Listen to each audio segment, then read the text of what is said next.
Welcome back to another video on the channel. I am delighted to be back on YouTube recording videos. I will be doing a full women's preview for Wimbledon as well, making videos about Wimbledon and hoping to bring you some more player interviews on the channel in the future. I am aware my webcam isn't working at the moment. It is in the process of getting fixed, but I want to get these videos out after the draws took place this morning. So I'm going to focus on the men's Wimbledon today. I'm going to preview 5 players and also give you my prediction on who I think will lift the title in 2 weeks' time. So first off, looking at Novak Djokovic. And Djokovic has obviously won this title 7 times, won 24 major titles, and has not had a very successful 2024 by his lofty standards. Has yet to reach a final in 2024, which is quite amazing when you talk about the career of Novak Djokovic. He has had a knee issue that has been ongoing for a good few months, and I don't think that's certainly, helped his form. He had surgery 2 or 3 weeks ago in Paris after suffering a meniscus tear, which saw him withdraw from Roland Garros, and it looked very, very unlikely that he was actually going to make Wimbledon. It looked like he was going to focus on the Olympics and winning that elusive gold medal. But it's fantastic for the tournament and all the Djokovic fans that he's in this draw. I think when you lose the likes of Nadal and Federer over the years and Andy Murray looking unlikely to be in the draw, it's fantastic that, one of the old fours in Novak Djokovic is still competing at the very top and hunting a 25th major title. So I think it's fantastic for all of tennis that he's in the draw and going for that 25th major. His form is definitely a worry. He hasn't been playing anywhere near his top standards, but if he can get through the first few rounds and be playing somewhere near his best tennis and the knee doesn't cause him any issues, then you'd be, silly to write him off being able to win an 8th Wimbledon title. I do think he's been dealt a very, very favourable draw. Out of the top 3 between him, Alcaraz and Sinner, I would say he's definitely got the best draw by quite a long way. The top 3 rounds you can look at, he should definitely be coursing through those 3 up until probably Hurkacz and de Minaur, who are good grass court players. He shouldn't face too many issues, in my opinion, getting to that round. And then the likes of Zverev, Rublev, Fritz, the players that are good on grass, but Djokovic has got very good head-to-head records against. And unless the knee causes him severe discomfort or him to withdraw from the tournament, then I would expect to see him reach the final and face Alcaraz or Sinner, which would obviously be a very tough test, given the form that Djokovic is in and the fact that he is 37-year-old now. Moving on now to Jannik Sinner, who comes into this tournament as the world number 1. Thoroughly deserved. He's played probably the best tennis in the world for the past 18 months, in my opinion.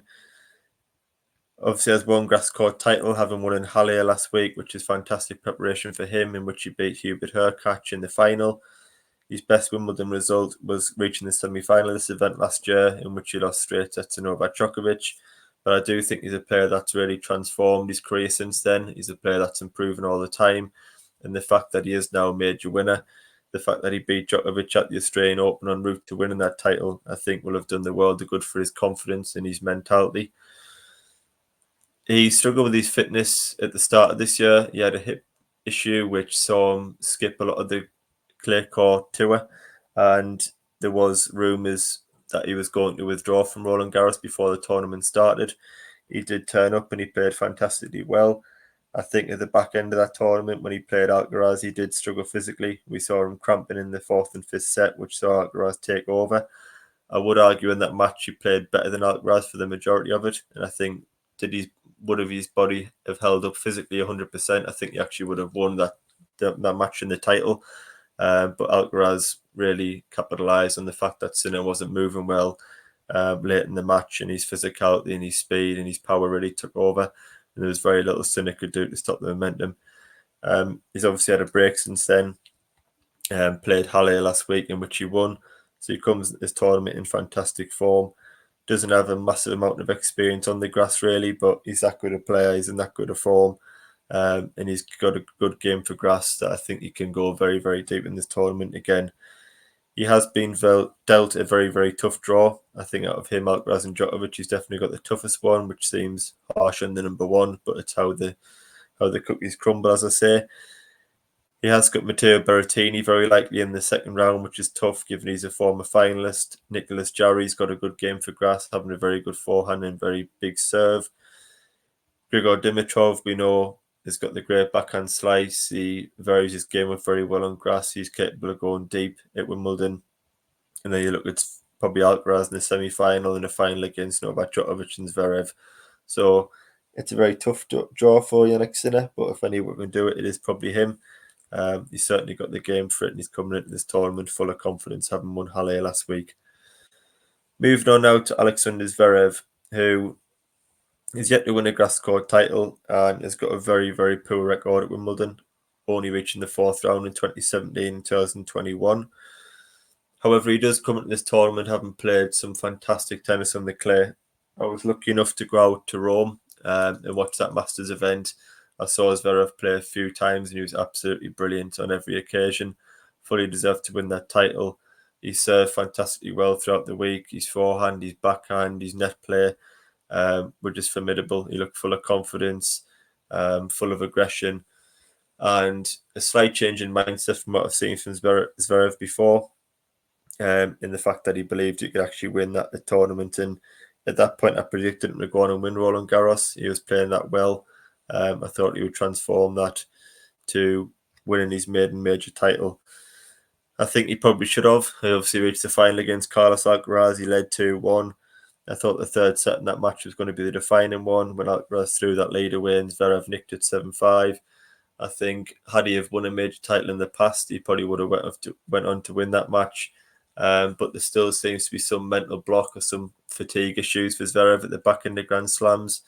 When you look at the 2020 defeat to Dominic Thiem in the final of the US Open, when he led 2-0 and Thiem come back and won it against Alcaraz, I think he probably edged the match over 3 sets and led and allowed Alcaraz to gather the momentum and struggled to really get it back. And I think Zverev's a player that's certainly good enough to win Grand Slams, and if he wins one, I think he'd go on to win more. But he doesn't really seem to go for the victories in Grand Slam finals. He gets one set away, and he seems to go on his shell a little bit and wait for things to happen.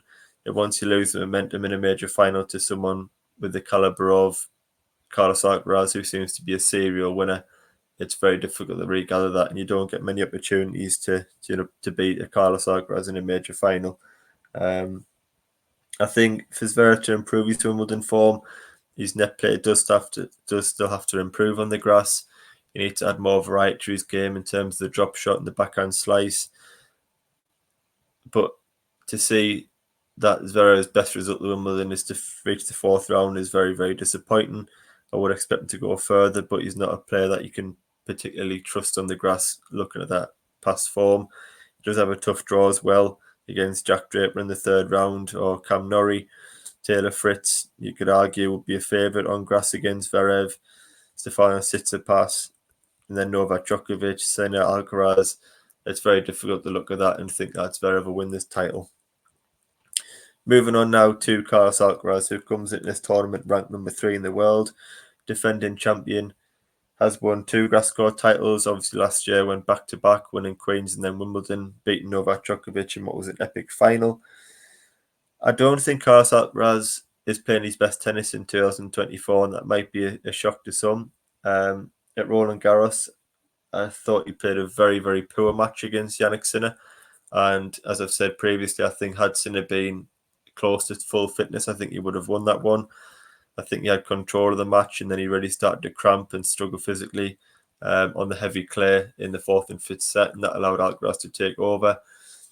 In the final against Zverev, I think he had control at times and threw it away. He played a lot of very, very poor games and gifting games away, and that was very unlike Alcaraz. I think he seemed unsettled on court, a little bit devoid of ideas at times. And of course, he's a player that is, when he's playing at his best, I think he's the best player in the world. And I don't think there's many people that can really live with his level that he can reach. But he does strike me as a little bit inconsistent at the moment in matches. And it's easy to forget how young he is. You know, you look at the stats there, he's 21 years old. He's won 3 Grand Slam titles at 3 different majors. It's an incredible feat. He's an unbelievable champion. And he's without doubt going to win many, many majors and be an unbelievable ambassador for tennis. So it's difficult to pick any sort of faults in him. But I don't think he's playing his best tennis yet in 2024. We've seen last year that it can transform transform his level on the grass. I think he's got a perfect game style in terms of his speed, his variety, his drop shots, his net play, the way he attacks the net with real conviction. He looks to hit winners on both wings. He's got a great game style that really lifts the British crowd. And being a defending champion, he's got the love of the British support now. And opening on centre court, I don't think there's anyone really in the sport that you would rather do than Carlos Alcaraz. And I think he's going to be very, very tough to beat. His draw is a pretty good one, I think. The first 4 rounds there, I see it very difficult from being tested. In the quarterfinals, the likes of Casper Ruud, Tommy Paul, decent players on grass, but you wouldn't expect them to beat Alcaraz. Yannick Sinner, obviously, it would be great to see another epic battle between him and Sinner. I'm sure we're going to get many more of them. And maybe it's a repeat of last year's final between him and Novak Djokovic. The final player I'm going to look at before I give you my verdict is Jack Draper. Draper is a player that is really coming into his own. He's a player I've watched for a long time, being a Brit myself. He's got a fantastic serve and forehand. He's unfortunately had issues over the years with his shoulder, but they hopefully seem to be behind him, and he's geared up for a massive Wimbledon run. Just 22 years old, he has just won his first ATP title on grass in Stuttgart, in which he beat Matteo Berrettini in the final, which was a fantastic win for him. I'm sure that'll give him a huge amount of confidence, and he can't wait to get going in England. He has also just beaten Carlos Alcaraz at Queen's, which is undoubtedly the biggest win of Jack Draper's career. Did get beat off the eventual champion Tommy Paul, but it was still a great week for Draper, and it just highlighted to the British crowd that this guy is going to be the one to carry the flag for British tennis with the inevitable retirement of Andy Murray. He has been dubbed by the British pundits and tennis fans to be the next star, and hopefully this is the breakout tournament for Jack Draper and he can live up to the hype. He is also now British number 1, so he does carry a little bit of pressure on his shoulders, but he's a player that I think will embrace that, and he's a player that I think with a lefty serve and his ability around the net and his forehand, I think is geared up perfectly for the grass. Does have quite a tough draw with an all-British clash between him and Cam Norrie, potentially in the second round, then Alexander Zverev, another potentially all-British clash between him and Dan Evans, and the likes of Tsitsipas, Djokovic, Sinner, Alcaraz. The draw is littered with talent, but it would be great to see Jack Draper make a run perhaps into the second week. So finally, my overall verdict. Not to downplay the event at all. I can't wait to watch it. I just don't personally think it's as strong a Wimbledon as usual. Obviously, Federer and Nadal have been 2 key figures at this event over the past 10 years and aren't there this year. Obviously, Federer's retired. Nadal has pulled out to focus on the Olympics. Andy Murray, looks very unlikely that he will play in the singles. He has got a wild card to play in the doubles with his brother Jamie. It'd be fantastic to see Murray on centre court once more. And get a fantastic ovation from the British crowd. Obviously a 2-time champion. The likes of Kyrgios obviously reached the final a couple of years ago, losing to Djokovic, isn't in the draw through injury. Milos Raonic, a former finalist, Matteo Berrettini, they are in the draw, but they've been out with injuries for a long time, struggling for fitness. Berrettini has just reached the final in Stuttgart, so hopefully he's good to go. But I think when you look at the past champions and past finalists, a lot of them are either injured, retired, or have fitness issues. That does present opportunities for the likes of, Zverev and Tsitsipas and Fritz and Draper, Tommy Paul to perhaps break through and get to a final or win a maiden major. But when you look at the draw on paper, it's not as strong as it has been in recent years, but perhaps that opens the door, as I say, for new players to come through. On the grass, in this draw, I would say Sinner, Alcaraz and Djokovic are way ahead of the field. And I say that because I think a lot of players do find the grass a difficult transformation. There's not as many grass court tournaments as there is clay or hard court. It's a very short season for grass. But I think Sinner, Alcaraz and Djokovic have sort of got that winning experience. They've been deep in Wimbledon and they're playing the best tennis in the world at the moment, those 3.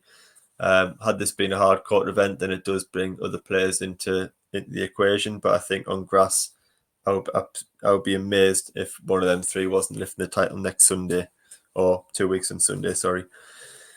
I think the winner of the Sinner versus Alcaraz semi-final will win the title.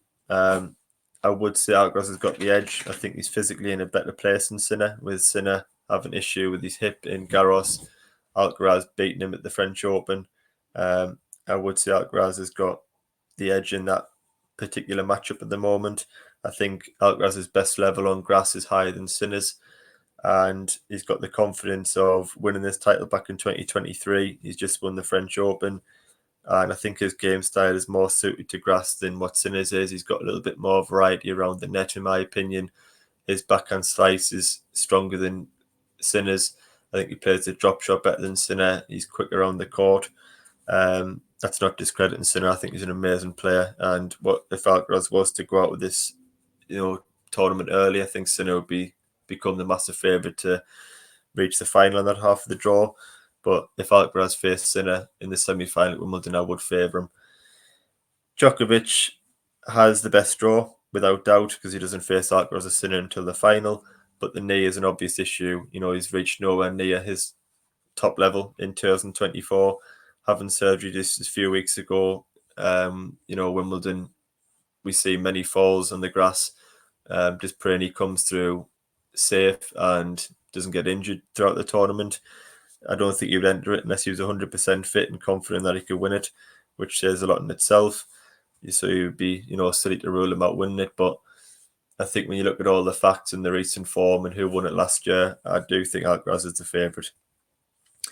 So thank you a lot for watching. Delighted to be back on YouTube. Please leave a comment on any video ideas or who you think will win the titles at Wimbledon.